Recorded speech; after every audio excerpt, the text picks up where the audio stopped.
And there they go. The 4 core stage RS-25 engines gimbaling around, testing the ability to steer the rocket into space. They will operate at 109% performance. Each RS-25 throwing down 500,000 pounds of thrust. All 4, 2 million pounds. Altogether with the boosters, 8.8 million pounds of thrust. GLS is go for upper stage to internal power. Now the upper stage has gone to internal power. So power is removed from the rocket's upper stage, the ICPS, and it's been switched to battery power.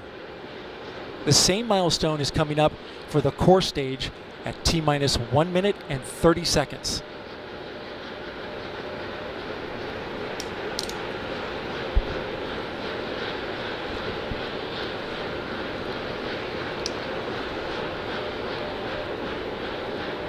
GLS is go for core stage to internal power.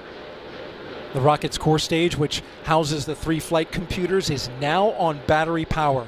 So there is no more hold time available because there's no more margin on the batteries. So if we have a hold, we'd have to recycle back to T-minus 10 minutes and recharge those batteries.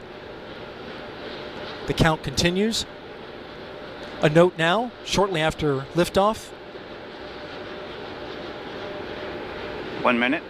Shortly after liftoff, Mission Control Houston will take control of the rocket, and my colleague, Leah Cheshire, will take over commentary. T-minus 50 seconds and counting.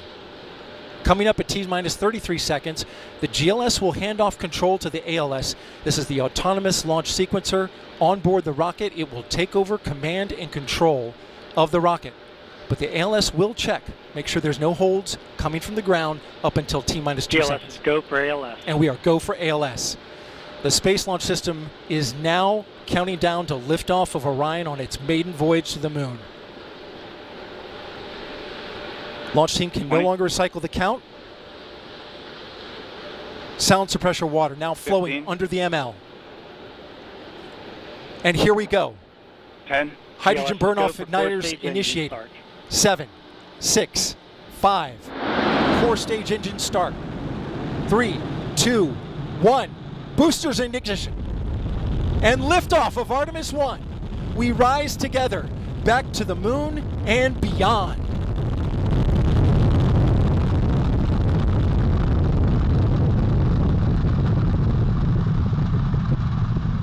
Engines on the core stage and 2 solid rocket boosters now propelling the vehicle at 128 miles per hour.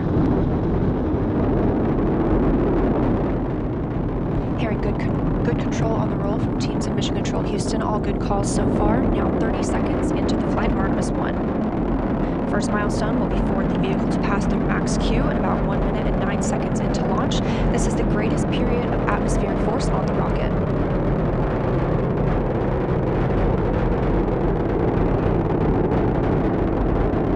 SLS now traveling 607 miles per hour.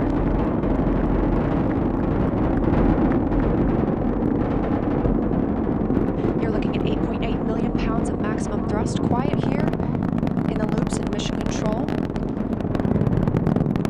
The 4 core stage engines are throttling down ahead of passing through max Q.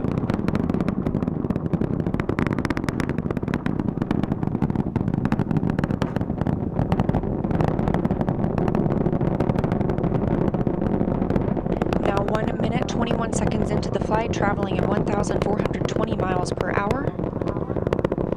The 4 core stage engines are back at maximum thrust.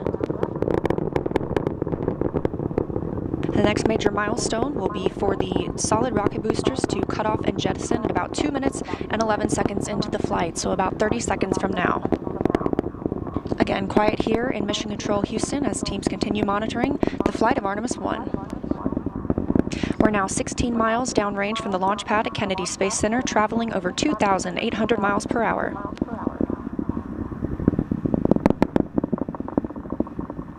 Standing by for solid rocket booster jettison and shortly thereafter.